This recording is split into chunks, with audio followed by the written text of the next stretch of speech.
कोशिश करूंगा। और जैसे जो अमित शाह ने जो पार्लियामेंट में बात रखा है और ये बोल रहा था, जो आजकल एक पैशन हो चुका है इस देश के अंदर,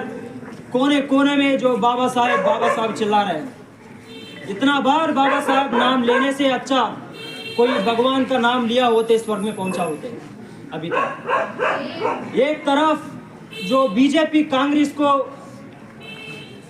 कोस रहे हैं उसका जो राजनीति को खत्म करने के लिए,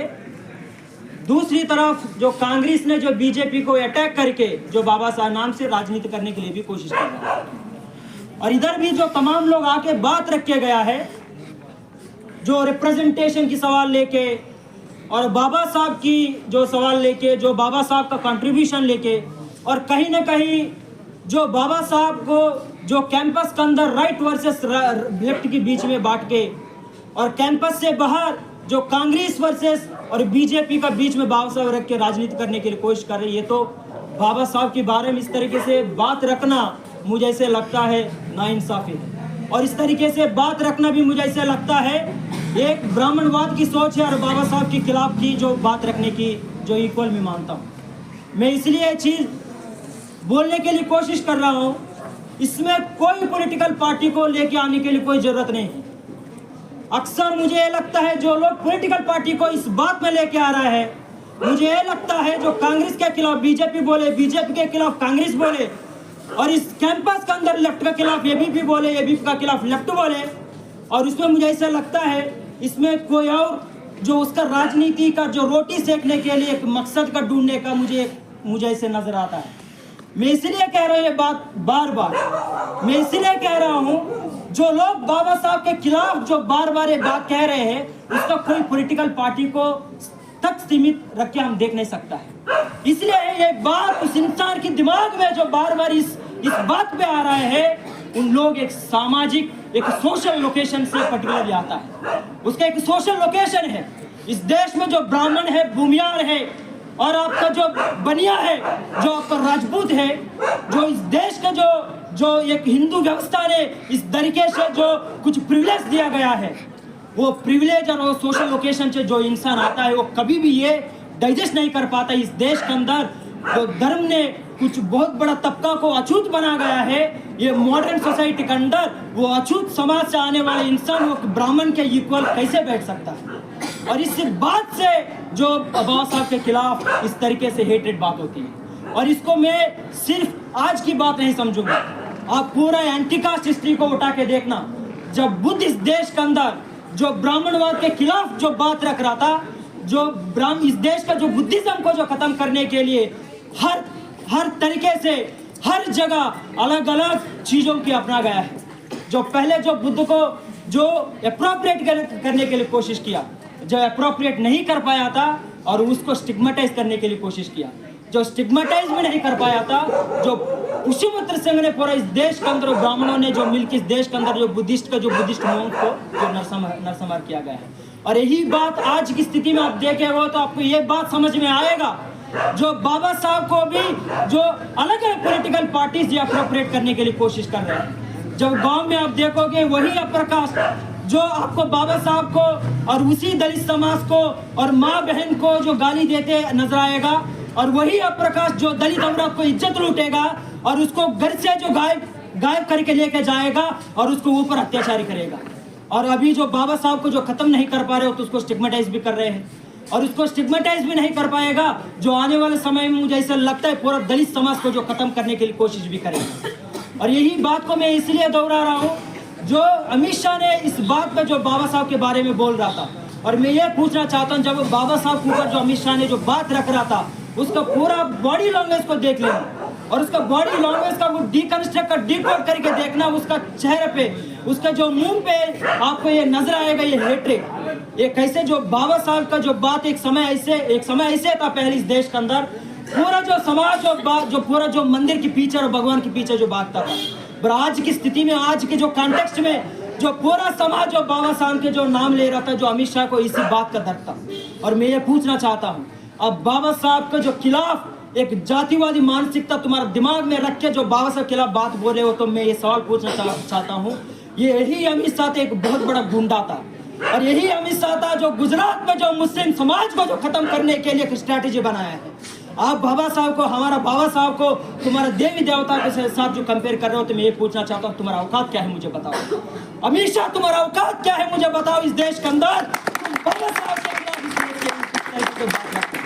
मैं ज्यादा नहीं बोलूंगा, मैं ज्यादा बोलूंगा मेरा साथ से बोलूंगा। मुझे पता है वीडियो इधर उधर वायरल करेंगे, बोलेंगे देवी देवता के खिलाफ बातचीत कर रहे हैं, बट लेकिन बाबा साहब को कोट करना चाहता हूँ जो बाबा साहब रिडिल्स ऑफ हिंदुइज्म ने क्या बोला है। आप जो बाबा साहब को जो हिंदू देवी देवता के साथ और भगवान के साथ जो कंपेयर कर रहे हो, तो मैं भी तुम्हारा जो भगवान और देवी देवता का जो औकात दिखाना चाहता हूँ। जो बात ने जो बाबा साहब ने जो रिडिल्स ऑफ हिंदुइज्म ने रखा है, मैं ये पूछना चाहता हूँ, बाबा साहब ने रिडिल्स ऑफ हिंदुइज्म ने जो राम के जो खिलाफ जो लिख रहा था, ये सवाल उठा गया है कोई भी इंसान को जो भगवान बनाना हो तो उसका कुछ अच्छा क्वालिटीज होना चाहिए, अच्छा क्वालिटी होना चाहिए। वो भगवान सारे समाज को इक्वली देखना चाहिए, वो भगवान सारे औरत को एक इज्जत देना चाहिए। बट लेकिन मैं पूछना चाहता हूँ, इस देश में ऐसे जो एक राम था, एक भगवान था, उसका खुद पत्नी को जब प्रेग्नेंट था उसको जंगल में छोड़ा गया है। उस ऐसे भगवान से तुम कैसे जो बाबा साहब को कंपेयर कर सकते हो। मैं राम को उनको सवाल उठाना चाहता हूँ, वही राम जो शंभू जो ज्ञान प्राप्ति कर रहा था, वो एक शूद्र कम्युनिटी से आता था, इसलिए शंभू को वधा किया गया है। मैं ये पूछना चाहता हूँ, वो कैसे भगवान हो सकता है। एक जाति के नाम से एक इंसान को पढ़ने का मौका नहीं देते हैं, एक जाति के नाम से किसी और को जो ऊपर बैठाता है, इसलिए जो बाबा साहब ने राम के खिलाफ भी बात उठा रहे हैं। और वही बाबा साहब ये बात भी उठा रहा था जो भगवत गीता में जो राम ने कह रहा था, जो कृष्ण ने कह रहा था, चतुर्वर्ण मय सृष्टा, ये कह रहा था जो चारों वर्णों की मैं खुद क्रिएट किया हूँ। जो ऐसे जो भगवान को कैसे मान सकता, जो बाबा साहब ही बात रह रहा था। और ये भी कह रहा था जो कृष्ण की जो पूरा इतिहास उठा के देखना, जो हजारों जो लड़कियों के साथ उसको इलिसिट रिलेशनशिप था, और बाबा साहब ने यही कह रहा था जो कोई भगवान हिंदू धर्म के अंदर जो औरत को इज्जत नहीं करता है, और ये दलितों की इज्जत नहीं करता है, और स्त्री को इज्जत नहीं करता है, ऐसे व्यक्ति कैसे भगवान हो सकती है। जो ऐसी लोगों के साथ और बाबा साहब को जो अमित शाह ने कंपेयर कर रहा था, मैं ये पूछना चाहता हूँ, बाबा साहब के सामने तुम्हारा हिंदू देवी देवता का औकात क्या है मुझे बता दीजिए। जो इसका मैं ये बताना चाहता हूँ, उसका दर्द किस बात का था। आप पूरा बाबा साहब का एनिहिलेशन ऑफ कास्ट उठा के देख लेना। इस देश के अंदर बुद्ध से लेके जो बाबा साहब के तक, इस देश में एक ऐसे एक तबका था, पूरा देश को हिंदू राष्ट्र बनाने के लिए संकल्प बना के गांव में जा रहा था। और उसी समय जो बाबा साहब ने इस देश के अंदर जो षड्यंत्र को जो ब्राह्मणों ने रचा इस देश को गुलाम बनाने के लिए, इस देश में दलित और आदिवासी और ओबीसी को गुलाम बनाने के लिए, उसी जगह बाबा साहब ने उसका पूरा धर्म ग्रंथों की खत्म करने के लिए ताकत रखा गया है। पूरा आपको जो बाबा साहब का फिलॉसफी ऑफ हिंदुइज्म पे देख लीजिए। बाबा साहब ने फिलॉसफी ऑफ हिंदुइज्म पे बात बार कह रहा था, इस देश में जो हिंदू रिलीजन था, ऐसे रूल्स एंड रेगुलेशन बना गया है। एक व्यक्ति वो कोई अछूत समाज से आता है, कोई शूद्र समाज से आता है, उसको पढ़ने का मौका नहीं है, उसको पढ़ने का मौका नहीं है। वो कोई अप्रकाश औरत के साथ जो शादी करता हो तो उसको मारने के लिए ऐसे प्रावधान बनाया गया है, उसको पढ़ने का मौका नहीं दिया गया है। कोई गलती से वेद मंत्रों को कोई कभी वो शूद्र सुने हो तो उसको कान काटने के लिए जो मनुस्मृति के अंदर, हिंदू धर्म के अंदर ऐसे प्रावधान रखा गया है। पूरा वही मनुस्मृति के अंदर जो दलित और आदिवासी और ओबीसी कम्युनिटीज को जो खत्म करने के लिए, उसको शिक्षा से छीनने के लिए, उसको प्रॉपर्टी कमाने के लिए, हर तरीके से इस देश के अंदर तमाम जो हिंदू धर्म ग्रंथ ने अलग अलग कहानी रचा गया है। और उन कहानियों के जो बाबा साहब ने हर जगह खड़ा होके उसको काउंटर दिया गया है, उसको काउंटर किया गया है, और उसको इक्वल राइट दिया गया है। और इस बात का दुख था, ये पूरा देश में जो हिंदू व्यवस्था ने एक मेजॉरिटी कम्युनिटी को पढ़ने का मौका नहीं दिया, उसको जो एम्प्लॉयमेंट ने मौका नहीं दिया, उसको प्रॉपर्टी कमाने का मौका नहीं दिया, उसको सड़क पे जाने के लिए मौका नहीं दिया, कहीं जाके पानी पीने के लिए मौका नहीं दिया। उसी जगह ने जो बाबा साहब ने तमाम लोगों का इक्वल राइट दिया था, आज उसी ब्राह्मण समाज इन कम्युनिटीज को इक्वली नहीं देखना चाहता था, इसलिए बाबा साहब के खिलाफ ये बार बात रख रहे हैं और बाबा साहब के खिलाफ जो बार बोल रहे हैं। अमित शाह ने इतना एरोगेंट होके बाबा साहब बारे में बोल रहे हैं। मैं आपको एक चीज बताना चाहता हूँ, इस देश का जो अप्रेस्ड कम्युनिटीज को, इस देश में जो बहुजन कम्युनिटीज को इतना कमजोर मत समझना। इस देश में दलित कभी भी वही भीम कोरेगांव जो घटना भी याद है, वही भीम कोरेगांव घटना भी याद है, जो जगह जो महार कम्युनिटी ने, महार योद्धा ने जो 25,000 जो विश्व ब्राह्मणों के जो खत्म करके इस देश के अंदर ब्राह्मणवाद को जो खत्म करने के लिए ताकत रखा गया है। मैं यही चीज बोल रहा हूँ। मेरा दोस्त नीतीश भाई ने आया है, जो बात करके गया है, ये बात जो बार बार बोल रहा था, जो बाबा साहब को सारे लोग अप्रोप्रिएट करने के लिए कोशिश किया है। सर बाबा साहब को सिर्फ जो कांग्रेस और बीजेपी जो बाबा साहब को जो गाली दे रहा है, मैं एक चीज बताना चाहता हूँ, ये सिर्फ एक पॉलिटिकल पार्टी की जो बात नहीं है, ये सिर्फ एक पॉलिटिकल पार्टी की बात नहीं है। इस देश के अंदर सारे जो ब्राह्मण व समाज ने, जब बाबा साहब इवन जिंदा था तब भी उसको हर जगह उसको खत्म करने के लिए कोशिश किया था, उसको खिलाफ भी जो काम किया गया है, ये बात याद रखना बहुत जरूरी है। मैं ये भी चीज आपको बताना चाहता हूँ, जो लोग इधर आके जो बात रखे गए हैं, जो लेफ्ट जो ओरिएंटेशन से आते हैं, जो लेफ्ट पॉलिटिकल पार्टी से आता है, और उसको ये बात मैं बोलना चाहता हूँ, आप मुझे बता दीजिए जो एस.ए. दांगे कौन सा पॉलिटिकल पार्टी था? जब बाबा साहब ने शेड्यूल कास्ट फेडरेशन जो बना के जो चुनाव लड़ रहा था, वही एस.ए. दांगे इस देश के अंदर ये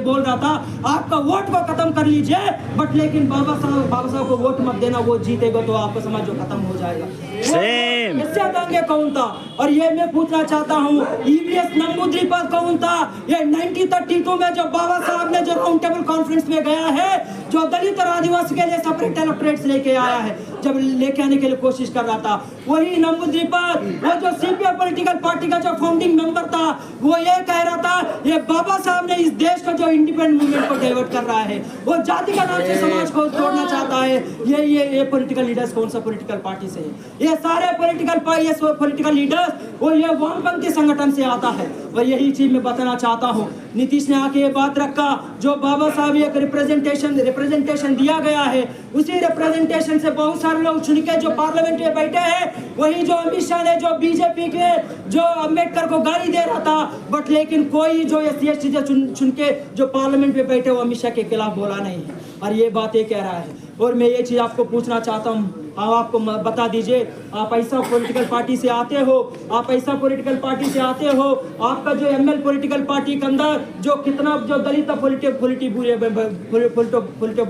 में बैठे हैं, और कितना आदिवासी आपका पॉलिटिकल बुरे में बैठे हैं। आपका संगठन से, एमएल पॉलिटिकल पार्टी से ऐसे दलित संगठन छोड़ के जातिवाद एलिगेशन लगा के उसको संगठन से जो भगा दिया गया है, तब एक बहुत बड़ा जो दलित नेता बनने वाला था एमएल पॉलिटिकल पार्टी से। आप इस बात को बार बार कह रहे हैं, वो लोग रिप्रेजेंटेशन लेके पार्लियामेंट में बैठने के बाद उसका हक के लिए कोई बातचीत नहीं कर रहा है। आपका संगठन से जो चुन के आए हैं धनंजय, वो दलित है, उसको मैं सम्मान करता हूँ। आप मुझे बता दीजिए, तुम्हारा संगठन का जो रणविजय सिंह था, एक राजपूत, जो बाबा साहब का नीला झंडा जो अंगद शेख पे लगाने से नीला झंडा हटाने के लिए बोला है, और आपका संगठन का जो प्रेसिडेंट जेएनएससी का प्रेसिडेंट धनंजय भाई ने आपका संगठन से जीत के आया है, उसको अभी तक संगठन से क्यों ना हटाना है? संगठन से नहीं हटाया है। रणविजय सिंह एक अपर का समाज से आता है, उसी जगह कोई दलित हुआ हो तो अभी तक उसको पॉलिटिकल पार्टी से हटा ही दिया होते हैं। इसलिए इस बात को जो बाबा साहब ने बार बार कह रहा था, इस देश के अंदर सिर्फ ये बीजेपी नहीं है, कांग्रेस नहीं है, जो तमाम वामपंथी संगठन, ये सारे अपर कास्ट पॉलिटिकल पार्टी का एक ही एजेंडा है, इस देश के अंदर जो दलित और आदिवासी, ओबीसी और माइनॉरिटी कम्युनिटी को सिर्फ एक पॉलिटिकल वोट बैंक के लिए इस्तेमाल करना चाहता था। जब भी वो पॉलिटिकल वोट बैंक इस्तेमाल करके जब भी वो सत्ता में आए हैं, हमेशा इन कम्युनिटी के लिए खिलाफ काम किया गया है। इसलिए बाबा साहब ने ही बात बार बार बोल रहा था, इस पॉलिटिकल पार्टी को आप वोट नहीं देना है, इस पॉलिटिकल पार्टी को आपको वोट नहीं देना है, जो आपका खुद का पॉलिटिकल प्लेटफॉर्म को आपको खड़ा करना चाहिए, आपका खुद का इंस्टीट्यूशन बनाना चाहिए। आप तमाम इस देश का प्रेस कम्युनिटी के अंदर एक जगह आके तुम्हारा नेता को तुम जितवाओगे, तभी इस देश के अंदर इन कम्युनिटी के लिए न्याय मिलेगा। यही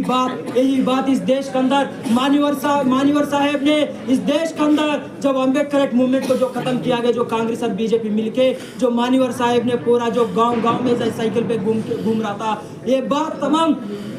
समाज को ये बात को समझा रहा था, इस देश में जो ब्राह्मणवाद से एक ताकत है उसको जो खत्म करने के लिए बहुजन समाज एक साथ आना चाहिए, एकजुट आना चाहिए, उसका पॉलिटिकल पार्टी खुद बनाना चाहिए। जब तुम्हारा समाज को तुम वोट देगा तो वो पार्लियामेंट और असेंबली में जाके तुम्हारा रक्षा करेगा, ताकि तुम्हारे लिए कोई रक्षा नहीं करेगा। मैं ये पूछना चाहता हूँ, दलितों के ऊपर अट्रॉसिटीज हो रही है और जो मुस्लिम के ऊपर अट्रॉसिटी हो रही है, जो कम्युनल राइट्स हो रही है, सिर्फ ये बीजेपी गवर्नमेंट के अंदर नहीं हो रही है। ये इसका पीछे को बहुत बड़ा विचारधारा था, वो ब्राह्मणवाद का विचारधारा था। वही जो कम्युनल राइट्स, वही कास्ट अट्रॉसिटीज कांग्रेस गवर्नमेंट के अंदर भी हुआ है, वो कम्युनिस्ट गवर्नमेंट के अंदर भी हुआ है। इधर आके लोग बड़े बड़े बात कहते हैं, जो तमाम पॉलिटिकल पार्टी से आते हैं। मैं पूछना चाहता हूँ, जो पॉलिटिकल पार्टी को आप रिप्रेजेंट करते हो, उन पॉलिटिकल पार्टी के अंदर जो दलित और आदिवासी माइनॉरिटी कम्युनिटीज का जो डेटा उठा के देखना, आपको ये डेटा उठा के देखना,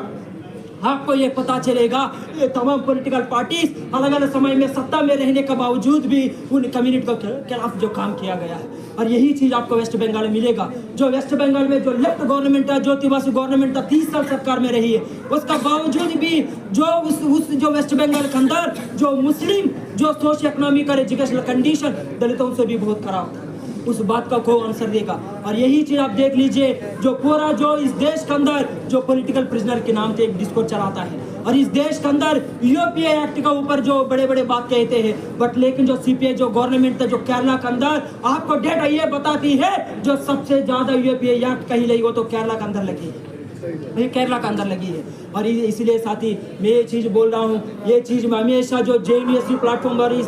जेएनयू का धरती का जो ऊपर खड़ा हो के हमेशा मैं बादशाह का तरफ से बात रखा हूँ। इस कैंपस के अंदर भी, इस कैंपस के बाहर जो तमाम जो अप्रकास्ट पॉलिटिकल पार्टीज, तमाम जो ब्राह्मणवाद पॉलिटिकल पार्टीज, ये बहुजन समाज को और अप्रेस्ड कम्युनिटी को सिर्फ वोट बैंक के लिए इस्तेमाल किया गया है।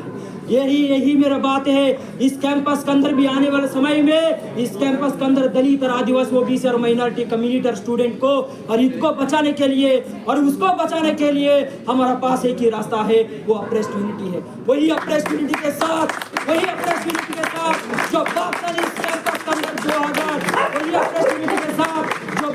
इस कैंपस के अंदर 2015 में जो बादशाह संगठन को जो बनाया है, बादशाह संगठन को बना के 10 साल से इस कैंपस के अंदर लड़ाई लड़ रहे हैं। आने वाले समय में उन अप्रेस्ड कम्युनिटी को बचाने के लिए मेरा अपील रहेगा, जो अलग अलग पॉलिटिकल पार्टी में जो बैठे हुआ दलित और आदिवासी और माइनॉरिटी कम्युनिटी, ओबीसी के लिए मेरा एक ही बात था, आप लोग उन संगठन छोड़ के अप्रेस्ड यूनिटी का नाम पे और अप्रेस्ड यूनिटी का डिस्कोर्स पे जो चलने वाला संगठन का जो कंधे पे कंधे लगा के चलना आपको जरूरी है। तभी इस कैंपस के अंदर, इस कैंपस के बाहर उन कम्युनिटी का इंटरेस्ट जो बचने वाला है, उन कम्युनिटी को हम रक्षा करने वाला है। आने वाला समय में ये बात और ये काम अप्रेस्ड यूनिटी के नाम से इस देश कैंपस के अंदर, इस देश कैंपस के बाहर हम ये नहीं कर पाएंगे तो हमारे आंखों के सामने हमारा भाई को मारा जाएगा, हमारा माँ बहन को इज्जत लूटा जाएगा, और आइडेंटिटी के नाम से जो मुस्लिम को जो गायब किया गया जाएगा और उसको मारा जाएगा। ये सारे चीज खत्म करने के लिए इस कैंपस के अंदर